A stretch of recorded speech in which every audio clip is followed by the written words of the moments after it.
Students, class 12th का physics हम cover करेंगे यहाँ पे। और इससे पहले आप हमारा जो वीडियो अगर आपने देखा होगा उस पर आप देख चुके होंगे कि हम पूरा फिजिक्स यहाँ पे प्रोवाइड करने जा रहे हैं यूट्यूब के माध्यम से। एनसीईआरटी के साथ साथ जेई के लिए भी हम कंटेंट प्रोवाइड करेंगे। जेई के लिए भी हम क्वेश्चंस की प्रैक्टिस यहाँ पे कराएंगे और उनके जो भी स्टैंडर्ड के क्वेश्चंस होंगे वो आप साथ साथ कवर करते हुए चलेंगे। अगर आपने हमारा पिछला वीडियो देखा है और नहीं भी देखा है तब भी मैं आपको रिमाइंड करा दूं कि ये हम हर चैप्टर को यहाँ पे अलग अलग पार्ट्स में करते हुए और साथ में उनके एक्सरसाइजेस और उसके ऊपर क्वेश्चंस हम यहाँ पे अपलोड करते जाएंगे और धीरे धीरे पूरा फिजिक्स आपको यहाँ पे मिलेगा। इसके साथ साथ फिजिक्स के साथ साथ हम केमिस्ट्री, बायोलॉजी और मैथ को भी हम यहाँ पे लेके आ रहे हैं और आप हमारे साथ बने रहेंगे और साथ साथ सारे चैप्टर्स आपको मिलते जाएंगे रेगुलर बेसिस पे। तो सबसे पहले हम स्टार्ट करने जा रहे हैं फिजिक्स का पहला चैप्टर जो है वो इलेक्ट्रिक चार्ज एंड फील्ड्स के बारे में है। तो स्टार्ट करते हैं इसको, राइट। देखिए, शुरू में बेसिकली क्या है कि जब स्टार्टिंग की बात करें तो बहुत सारे कुछ अलग अलग कुछ ऑब्जर्वेशन देखे गए और उन ऑब्जर्वेशन के बेसिस पे कुछ सवाल उठे। जैसे कि कई बार आपने अभी भी आप अगर देखोगे सूखा बाल है आपका और आप कंघी को सूखे बाल में रगड़ते हो तो उसके बाद देखते हो कि और उस कंघी को अगर छोटे छोटे कागज़ के टुकड़े के पास ले जाते हो तो कागज़ के टुकड़े उस पर चिपक जाते हैं। ओके, तो ये कई बार सोचते हो भाई ऐसा क्यों हो रहा है। आप करके देखना कि छोटे छोटे कागज़ के टुकड़े ले लो और सूखे बाल में कंघी को रगड़ के और कंघी को कागज़ से चिपकाओ तो कागज़ चिपकेगा, थोड़ी देर के लिए चिपका हुआ रहेगा। तो ये सब क्यों होता है, इन सब के इस तरह के और भी कई छोटी छोटी जो ऑब्जर्वेशंस हैं। जैसे कि बारिश के दिनों में आप देखते हो थंडरिंग होती है और बिजली चमकती है। तो बिजली कैसे ऐसा हो रहा है वहाँ पे, किस तरह से ये बिजली का चमकना या और अलग अलग जैसे कि वूल है या सिल्क है, ये इन मटेरियल्स पे जब हम ग्लास की रॉड को रगड़ते हैं तो वहाँ पे उसको देखते हैं कि जो एक और उसको उस ग्लास को हम क्या करते हैं सेम दूसरे ग्लास को लेते हैं उसी तरह का और उसको हम क्या करते हैं उसको भी रगड़ने के बाद दोनों को क्या करते हैं आसपास लाते हैं तो वो दोनों रिपेल करते हैं। इस तरह के कई सारे अलग अलग ऑब्जर्वेशंस देखे गए और इन ऑब्जर्वेशंस के बाद ये मन में उठा कि भाई क्यों ऐसा हो रहा है।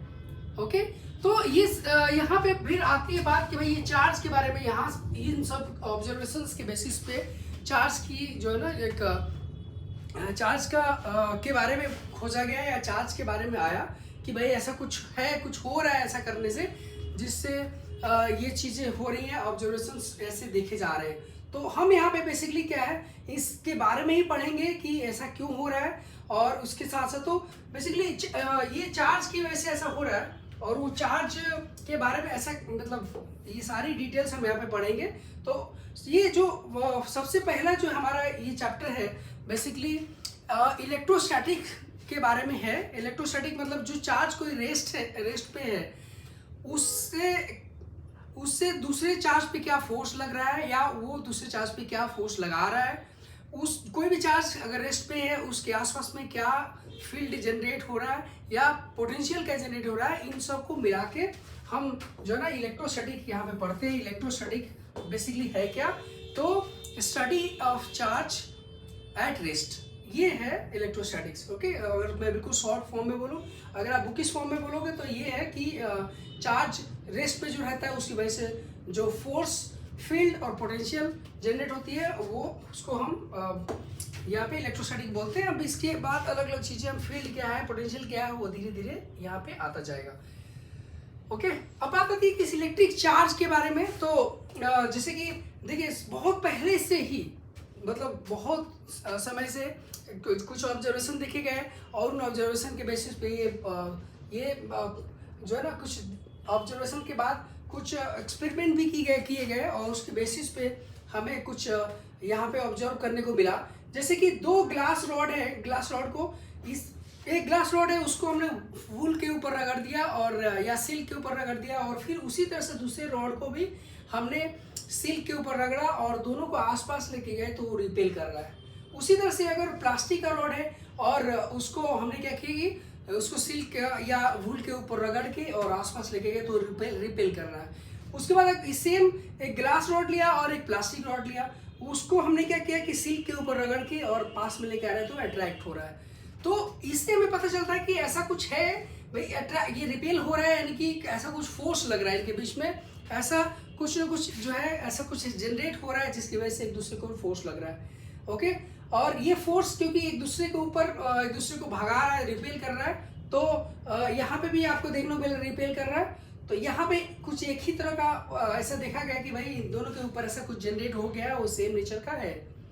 ओके, जब ये दोनों एक दूसरे को रिपेल कर रहे हैं तो ऐसा फिर ऑब्जर्व किया गया या ऐसे सोचा गया कि भाई ये दोनों के ऊपर कुछ ऐसा जनरेट हुआ है जो अपोजिट नेचर का है, जिससे कि वो एक दूसरे को रिपेल किया, सॉरी यहाँ पे एक दूसरे को अट्रैक्ट किया। तो इसके बेसिस पे ये जो रिपेल्सन और अट्रैक्शन जो हो रहा है, इसके बेसिस पे दो तरह के नेचर बोला गया कि भाई ऐसा जो भी कुछ जनरेट हो रहा है वो उसका दो तरह का नेचर है।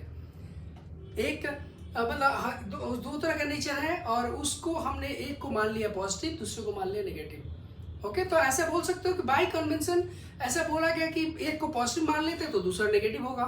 ओके, तो यहाँ पे ये जो ये फोर्स जनरेट हो रहा है वो क्या है, दो उसका नेचर कैसा है, दो तरह का नेचर है और दोनों एक दूसरे के ऑपोजिट नेचर वाले हैं।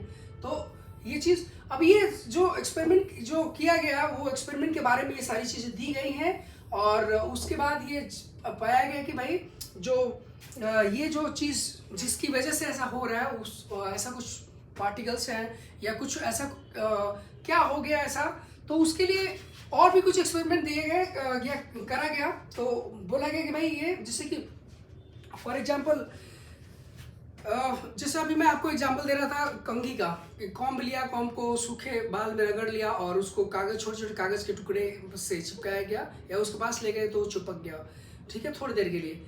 तो यहाँ पे कुछ ऐसा क्या हो रहा है, तो बेसिकली यहाँ पे देखा गया कि कुछ पार्टिकल्स जो है वो एक बॉडी से निकल के दूसरे बॉडी में जा रहे हैं, जिसकी वजह से ये चीज़ें, ये फिनोमेना जनरेट हो रहा है, ठीक है, ये फिनोमेना जनरेट हो रहा है। तो ये जो पार्टिकल्स जा रहे हैं एक दूसरे से, एक से दूसरी जगह पे, उनको बोला गया कि ये इलेक्ट्रॉन है और ये इलेक्ट्रॉन के दो नेचर है, एक पॉजिटिव है तो दूसरा नेगेटिव है, राइट। ये सारी चीज़ें यहाँ पे यही आपको बताता है, राइट। यहाँ पे चीज़ जो भी यहाँ पे आपको दिख रहा है ये सारी चीज़ें आपको यही बताया गया है यहाँ पे। उसके बाद बात करते हैं कि कंडक्टर्स एंड इंसुलेटर, दो तरह के मटेरियल्स, इसी के बेसिस पे दो तरह के मटेरियल्स के बारे में बात की गई, एक कंडक्टर है और एक इंसुलेटर है। जब हम 12th के काफ़ी सिलेबस को कवर कर लेते हो तो एक चैप्टर आता है जिसमें ये भी बताया जाता है कि मटेरियल्स, एक और थर्ड टाइप ऑफ मटेरियल मिलता है जो कि सेमीकंडक्टर है, और सेमीकंडक्टर के बारे में आपको पढ़ने को मिलेगा जब हम 12th का लगभग लास्ट चैप्टर पहुंच जाएंगे। तो ये कंडक्टर और यहाँ पे जो चीज़ें हैं, जैसे यहाँ पे इन्होंने दे रखा है, देखिए यहाँ पे इन्होंने मेंशन भी कर रखा है कि तीसरा तरह का जो मटेरियल है वो सेमीकंडक्टर है। तो बेसिकली अभी हम बात करें इसकी, तो कंडक्टर एंड इंसुलेटर दो तरह का मटेरियल है। एक मटेरियल वो जो क्या करता है, जिससे हम करंट को आसानी से पास करा सकते हैं और या उससे करंट जो है ना आसानी से पास होता है। दूसरा जो है वो इंसुलेटर, यानी कि उससे करंट जो है आसानी से पास नहीं होगा। तो ये कब कंडक्टर की तरह काम करेगा कोई मटेरियल, कब इंसुलेटर की तरह काम करेगा, तो ये इस बेसिस पे डिसाइड होता है कि उस मटेरियल से इलेक्ट्रॉन कितनी आसानी से निकल रहा है। ओके, अगर किसी मटेरियल से इलेक्ट्रॉन बहुत आसानी से निकल गया या उस पर आ गया तो उसको बोलते हैं कंडक्टर है, राइट। अगर किसी मटेरियल से इलेक्ट्रॉन आसानी से नहीं निकल रहा है या उसके ऊपर आसानी से नहीं आ रहा है तो हम बोलते हैं कि ये इंसुलेटर है, राइट। तो कंडक्टर में क्या होता है, इलेक्ट्रॉन्स बहुत आसानी से क्या करते हैं, ट्रांसफर हो सकते हैं, या वहाँ से दूसरे मटेरियल में चला जाता है या दूसरे मटेरियल से इस मटेरियल के अंदर आ सकता है। तो जितने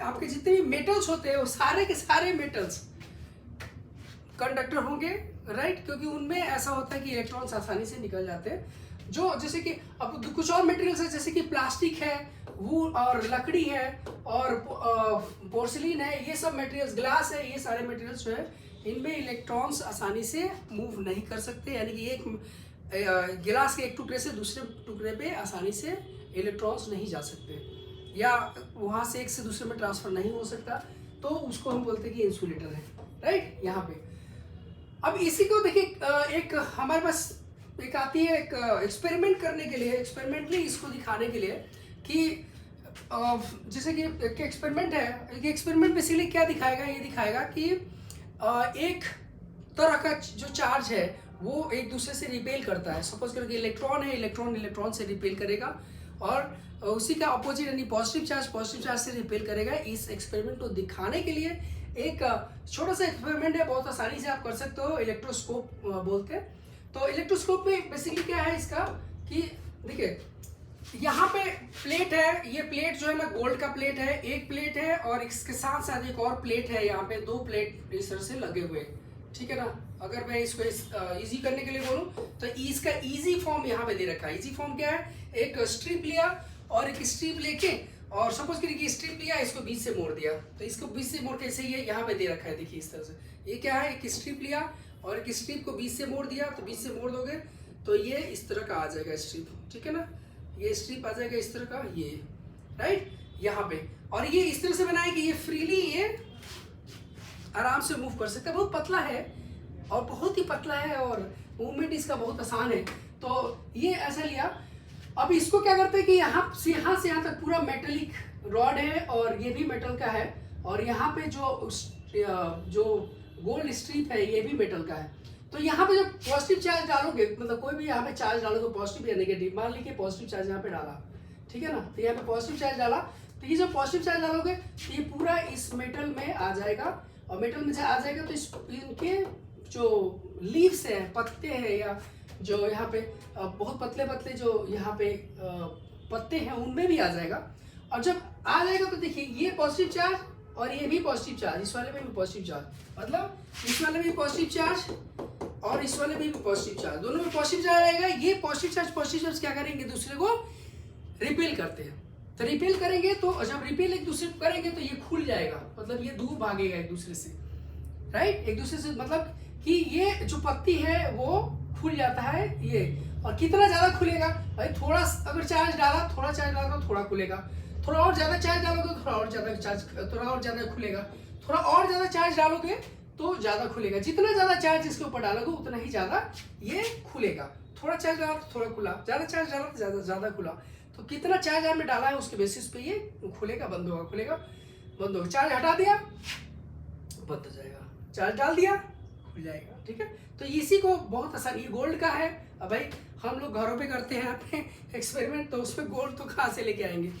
उससे अच्छा हम अच्छा करें कि एल्युमिनियम फॉयल ले लें, जो हम खाना पैक करने के लिए यूज़ करते हैं। उस खाना पैक करने वाले जो एल्युमिनियम फॉयल को लिया और ये सेम वहाँ पे काम कर सकते हैं। ये एल्युमिनियम फॉयल लिया और यहाँ से यहाँ तक पूरा मेटल है, राइट, और ये मेटल है यहाँ पे आप चार्ज को डालोगे तो ये चार्ज यहाँ भी आएगा और प्लस चार्ज दोनों एक दूसरे को रिपेल करेगा तो खुल जाएगा। इस तरह से ये एक्सपेरिमेंट करते हैं, बहुत आसान तरीके से ये आपको रिप्रेजेंट, मतलब ये समझ सकते हो आप इसको। उसी तरह से अगर आपने यहाँ पे पॉजिटिव चार्ज किया, मतलब यहाँ पे पॉजिटिव चार्ज दिखाया, हो सकता है नेगेटिव चार्ज आप डालो, नेगेटिव चार्ज डालोगे तो तब भी सेम इफेक्ट दिखाएगा आपको, ठीक है, क्योंकि नेगेटिव चार्ज एक दूसरे को रिपेल करेंगे। सेम तरह के चार्ज रिपेल करते हैं एक दूसरे से और अपोजिट चार्ज होते हैं अट्रैक्ट करते हैं। तो ये एक्सपेरिमेंट बहुत आसानी से कर सकते हो आप अपने घर पे भी, ठीक है। अब आते हैं कि चार्ज की कुछ प्रॉपर्टीज होती है, वो चार्ज की क्या प्रॉपर्टी होती है। तो कुछ चार्ज जो है ना, ये जो चार्ज आप बेसिकली देखिए, नॉर्मली एक भाई छोटा सा नॉर्मली बहुत कन्फ्यूजन रहता है बच्चों में, भाई इलेक्ट्रॉन का चार्ज नेगेटिव ही क्यों लिया। तो देखिए ये आप बोल सकते हो कि ये जस्ट एक कन्वेंशन है। शुरू में भाई दो तरह का नेचर है, तो एक को अगर कुछ भी मानोगे तो उसका दूसरे वाले को अपोजिट मानना पड़ेगा, राइट। अब इलेक्ट्रॉन जो पार्टिकल्स है, जो पार्टिकल मतलब किसी अपने ग्लास रॉड है, ग्लास रॉड को रगड़ा आपने सिल्क पे, या मान ली प्लास्टिक रॉड है, प्लास्टिक रॉड को आपने सिल्क पे रगड़ा, तो रगड़ा तो मान लीजिए कोई भी चार्ज इसके ऊपर आया, राइट। अब ये किसी ऑब्जेक्ट से ये करोगे, उसके कांटेक्ट में ले जाओगे तो वो क्या करेगा, अट्रैक्ट हो रहा है, इसका मतलब दूसरे में अपोजिट चार्ज है। ये जस्ट इलेक्ट्रॉन के ऊपर नेगेटिव चार्ज है, ये जस्ट एक तरह से कन्वेंशन है। कन्वेंशन का मतलब कि ये मान लिया गया भाई दो इनमें से एक पे पॉजिटिव है एक पे नेगेटिव है, ऐसा मान लिया गया, मतलब एक पे कुछ जो भी मानोगे दूसरे पे आपको अपोजिट मानना पड़ेगा। तो इलेक्ट्रॉन पे हम मान के चलते हैं कि नेगेटिव चार्ज है, ठीक है, चार्ज तो है अब, लेकिन उसको नेगेटिव बोले कि पॉजिटिव बोले, तो शुरू में इसको नेगेटिव मान लिया गया, तो उसके बेसिस पे उससे अपोजिट जो चार्ज होगा हम उसको पॉजिटिव चार्ज बोलते हैं, राइट। अब यहाँ पे आप बात करते हैं कि देखिए इसका जो है अगर हम बात करें कि चार्ज के बारे में, भाई चार्ज क्या है, तो बेसिकली चार्ज का सबसे छोटा यूनिट जो है वो इलेक्ट्रॉन माना जाता है। इलेक्ट्रॉन के ऊपर जो चार्ज है उससे छोटा चार्ज नहीं होता है, ओके। देखिए जो पार्टिकल्स जो होते हैं इलेक्ट्रॉन, प्रोटॉन और न्यूट्रॉन, उससे छोटे पार्टिकल्स भी होते हैं, जैसे दूसरे छोटे पार्टिकल्स होते हैं, लेकिन वो छोटे पार्टिकल्स स्टेबल नहीं है, राइट। तो स्टेबल्स नहीं, वो जो छोटे पार्टिकल्स हैं इलेक्ट्रॉन से भी छोटे हैं, लेकिन वो स्टेबल नहीं है, इसलिए हम उनको कंसीडर या हम नहीं करते, मतलब वो एक तरह से फंडामेंटल पार्टिकल्स की तरह नहीं लेते उसको, राइट। तो यहाँ पे इलेक्ट्रॉन को हम लेके कंसीडर करते हैं। और तो इलेक्ट्रॉन पे जो चार्ज होगा वो इलेक्ट्रॉन पे, एक इलेक्ट्रॉन पे जो चार्ज होता है वो 1.6 × 10⁻⁹ कूलम, इसका यूनिट जो है वो कूलम है, और कूलम है चार्ज का यूनिट। और एक इलेक्ट्रॉन के ऊपर जो चार्ज होगा 1.6 × 10⁻⁹ कूलम, सी से रिप्रेजेंट करते हैं। कूलम इसका यूनिट है, और ये सबसे छोटा यूनिट है इलेक्ट्रॉन जो है ना, इसके ऊपर चार्ज नेगेटिव है इसलिए माइनस कर देते हैं, यहाँ पे माइनस लगा सकते हो, वो उसकी पोलैरिटी बताती है बस, राइट। अब इसकी बात करते हैं कि इसका जो है बेसिक प्रॉपर्टी क्या है इलेक्ट्रिक चार्ज का। तो इलेक्ट्रिक चार्ज का बेसिक प्रॉपर्टी जो है वो ये है कि चार्ज को हम आसानी से ऐड कर सकते हैं।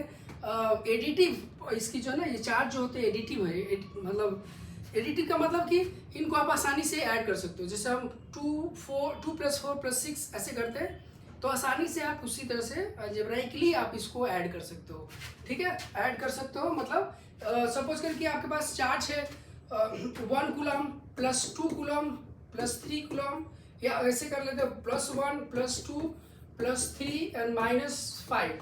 तो इसको हम क्या कर सकते, टोटल चार्ज पूछा जाए कितना है, तो आप इसको अलजेब्रा, सिंपल अलजेब्रा से ऐड कर सकते हो। सिंपल अलजेब्रा 1 + 2 + 3 -5, ये आपका आ जाएगा कितना, 1 कूलम आ जाएगा।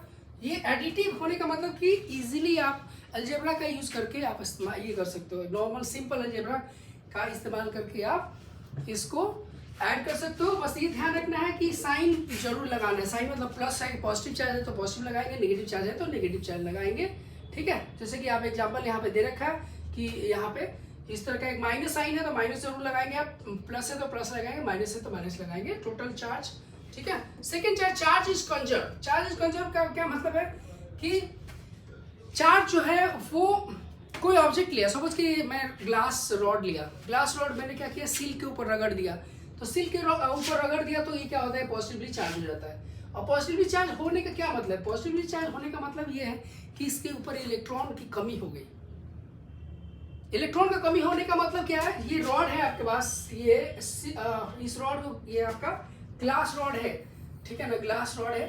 तो ये शुरू में न्यूट्रल है, जब आप इसको रब करोगे तो इससे इलेक्ट्रॉन जो होंगे वो चले गए, आप यहाँ से इलेक्ट्रॉन निकल गए, इलेक्ट्रॉन की कमी हो गई, इसका मतलब वहाँ पे नेगेटिव चार्ज चला गया, इसका मतलब उसने क्या बराबर का पॉजिटिव चार्ज वहाँ पे रह गया, ठीक है, ये चीज। तो चार्ज इसको आप देखिए, बात करते हैं जो इलेक्ट्रॉन यहाँ पे गया है, सपोज करके यहाँ से 4 इलेक्ट्रॉन चले गए, तो 4 इलेक्ट्रॉन चले गए, 4 इलेक्ट्रॉन ये और ये 4 यहाँ पे दिख रहे हैं, तो यहाँ पे +4 इलेक्ट्रॉन के बराबर का चार्ज इस पे जनरेट हो गया। ये कहाँ गया होगा, कहीं ना कहीं तो गया होगा ना, ये सील के ऊपर जिसके ऊपर रगड़ रहे हो उसके ऊपर तो गया होगा। अगर मैं इसको भी ले लूँ और इसको भी ले लूँ, दोनों को ऐड करूँ तो ये क्या होगा, नेट तो 0 होगा।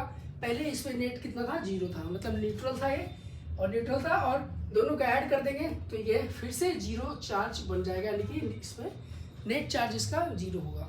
अगर इस जो चला गया उसको भी ले ले तो इस पर पॉजिटिव चार्ज और जो चला गया वो दोनों को मिला दोगे तो 0 चार्ज आएगा, है बात समझे। तो मतलब कहीं ना कहीं तो गया होगा ना, कहीं ना कहीं तो गया होगा, तो वो उसको भी लेके आप जो है ना, कहीं गया होगा तो वो डिस्ट्रॉय तो नहीं होता है, दूसरे पे गया वो उसको भी ले लेंगे, दोनों को मिला देंगे तो आपको नेट चार्ज आपका 0 हो जाएगा, नेट चार्ज मिल जाएगा आपको। तो चार्ज इज कंजर्व, ये चीज़ आपको बोली गई है कि the total charge of the isolated system is always conserve. अब इसका क्या मतलब ये बोल रहा है कि वही अभी आपको एग्जाम्पल जो दे रहा था, तो वही सेम चीज़ है कि वही 4 प्लस 4 इलेक्ट्रॉन के बराबर चार्ज इसका, और प्लस 4 इलेक्ट्रॉन जो यहाँ पे गया, दोनों को मिला दोगे तो नेट चार्ज पहले के बराबर हो जाएगा। ठीक है, जो पहले का जो भी चार्ज होगा वो उसके बराबर हो जाएगा। उसके बाद नेक्स्ट आती है बात की quantization of charge. Quantization of charge का क्या मतलब है? देखिए, सबसे छोटा यूनिट जो हो सकता है चार्ज का, वो इलेक्ट्रॉन के चार्ज के बराबर का हो सकता है। इलेक्ट्रॉन से छोटा, इलेक्ट्रॉन के ऊपर जो चार्ज होता है उससे छोटा चार्ज नहीं हो सकता, राइट। तो किसी के ऊपर, मैं बोलता किसी ऑब्जेक्ट के ऊपर चार्ज आ गया, तो उसके ऊपर चार्ज मतलब चार्ज आ गया, या उसके पॉजिटिव चार्ज या नेगेटिव चार्ज, तो भाई चार्ज आया कैसे? मैं बोलता कोई ऑब्जेक्ट पे पॉजिटिव चार्ज आ गया, सपोज कि रॉड ही है, ग्लास रॉड ही है, ठीक है ना, ग्लास रॉड है, तो मैं बोलूँगा ये पॉजिटिव चार्ज है। तो पॉजिटिव चार्ज कैसे आया भाई? तो उससे इलेक्ट्रॉन चला गया होगा, इलेक्ट्रॉन चला गया होगा तभी तो। इलेक्ट्रॉन मान कितना इलेक्ट्रॉन चार्ज चला गया वाली के 4 इलेक्ट्रॉन इस पर चले गए, तो टोटल चार्ज भाई कितना गया? Q equal to 4e।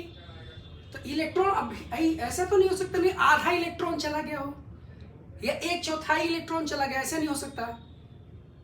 पूरा पूरा इलेक्ट्रॉन जाएगा, चाहे 10 इलेक्ट्रॉन, 20 इलेक्ट्रॉन, 50 इलेक्ट्रॉन जाए या आए, जब इससे चला जाएगा तो पॉजिटिव जाएगा ये, ठीक है ना। उसी तरह से अगर मैं बोलता कि प्लास्टिक रॉड की बात करूं, प्लास्टिक रॉड, तो इसमें क्या होगा? ये नेगेटिवली चार्ज हो जाता है, ठीक है, क्यों? क्योंकि इसमें इलेक्ट्रॉन आ जाते हैं, इलेक्ट्रॉन आ जाएंगे। तो देखिए इलेक्ट्रॉन आएगा ना, तो इलेक्ट्रॉन आएगा तो पूरा पूरा इलेक्ट्रॉन आएगा, मतलब कि आधा टुकड़ा, 1/4, 1/4 या हाफ, इस तरह से इलेक्ट्रॉन नहीं आएगा, पूरा पूरा एक इलेक्ट्रॉन आएगा। या तो इलेक्ट्रॉन जाएगा, एक इलेक्ट्रॉन आएगा, 10 इलेक्ट्रॉन जाएगा, 10 इलेक्ट्रॉन आएगा, ओके। मतलब पूरा कंप्लीट इलेक्ट्रॉन जाएगा, उसके टुकड़े नहीं कर सकते हम। तो चार्ज भी आपके जो होंगे वो आपके इलेक्ट्रॉन पे जितना चार्ज हो सकता है उसका इंटीग्रल मल्टीपल होगा, ठीक है ना। ये नहीं कि आप 3.5 इलेक्ट्रॉन के बराबर का चार्ज, 4.25 इलेक्ट्रॉन के बराबर का चार्ज, 2.25 इलेक्ट्रॉन के बराबर का चार्ज, ऐसा नहीं होगा। जब भी होगा तो उसका इंटीग्रल, इलेक्ट्रॉन के चार्ज का इंटीग्रल मल्टीपल होगा। यही इसी को बोलते हैं क्वांटाइजेशन ऑफ चार्ज, और कुछ नहीं है, ठीक है। ये आपका ये क्वांटाइजेशन चार्ज मतलब किसी के ऊपर चार्ज होगा तो Q equal to n into E, electron के बराबर का चार्ज, और n क्या है? n इज द एक कंप्लीट नंबर। कंप्लीट मतलब कि ये आप बोल सकते हो कि n is the natural number, ठीक है। n क्या है? तो n एक नेचुरल नंबर है, इसमें कुछ भी हो सकता है आपका, प्लस यहाँ पे चार्ज देखिए, चार्ज होगा प्लस माइनस कुछ भी हो सकता है, ठीक है। लेकिन ये एक कंप्लीट नंबर होगा। सपोज कर कि आपका एक इलेक्ट्रॉन के ऊपर चार्ज कितना है? 1.6 इंटू 10⁻⁻19 इलेक्ट्रॉन चार्ज, ये कूलम है। और आपके पास कोई बोले कि भाई 2 इंटू 10⁻⁻19 कूलम, ये पॉसिबल है क्या? पॉसिबल है कि नहीं? ऐसा कोई बोले, ये पॉसिबल नहीं है। क्यों पॉसिबल नहीं है? क्योंकि आप देखिए 1.6 का इंटीग्रल मल्टीपल नहीं है ये, इसका इंटीग्रल मल्टीपल होना चाहिए। जो है इंटीग्रल होगा, कंप्लीट नंबरों का इंटीजर होगा, तो इसका 1 ये 2 जो है यहाँ पे, इसका इंटीग्रल मल्टीपल होना चाहिए, इसका इंटीग्रल मल्टीपल। मतलब कोई बोले कि भाई ये पॉसिबल है क्या? तो नहीं हो सकता पॉसिबल। ये पॉसिबल है क्या? 3.2 इंटू 10⁻⁻19, हाँ ये पॉसिबल है। क्यों? 1.6 का 2 टाइम्स करिए तो ये इतना आएगा। 4.8 इंटू 10⁻⁻19, ये पॉसिबल है क्या? हाँ ये पॉसिबल है। इसका 3 टाइम्स करिए तो आएगा, ठीक है। तो ये है क्वांटाइजेशन ऑफ चार्ज। काफी इससे क्वेश्चन पूछे जाते हैं कई बार। एक क्वेश्चन आपको मैं दे देता हूँ, आप निकाल सकते हो कि एक कूलम के अंदर नंबर ऑफ इलेक्ट्रॉन चाहिए, कि नंबर ऑफ इलेक्ट्रॉन से एक कूलम के अंदर कितने होंगे। तो आप देखिए कि टोटल चार्ज दे रखा है और आपको Q equal to n into E होता है। तो n is the number of electron, या n is complete number integer. तो यहाँ पे n equal to Q by E, E क्या है? तो यहाँ पे 1 कूलम डिवाइड बाई 1.6 इंटू 10⁻⁻19 ये आएगा। तो यहाँ से आप कर सकते हो, राइट। क्वांटाइजेशन ऑफ चार्ज, ये काफ़ी इससे क्वेश्चन बनते हैं और ये आप कर सकते हो बहुत आसानी से। बहुत सिंपल सा है, कोई दिक्कत नहीं आएगी आपको। एक क्वेश्चन है, ये करने में मुझे नहीं लगता कोई दिक्कत आएगी आपको, और इसको आप कर सकते हो। वही क्वांटाइजेशन ऑफ चार्ज के ऊपर ही है, तो वो आप इसको करिए और फिर हम अगले पार्ट में मिलते हैं। और इस पूरे 12th का फिजिक्स आपके पास एक हर अलग अलग पार्ट में पहुंचेगा, तो अपने दोस्तों को शेयर करना जरूर बिल्कुल मत भूलिए। और इसके साथ साथ हम दूसरे सब्जेक्ट भी लेके आ रहे हैं, तो पूरा 12th का सिलेबस आप कवर कर पाएंगे फिजिक्स, केमिस्ट्री, मैथ, बायोलॉजी का हमारे चैनल के ऊपर। तो उसको शेयर करिए और बने रहिए हमारे चैनल पे। Thank you.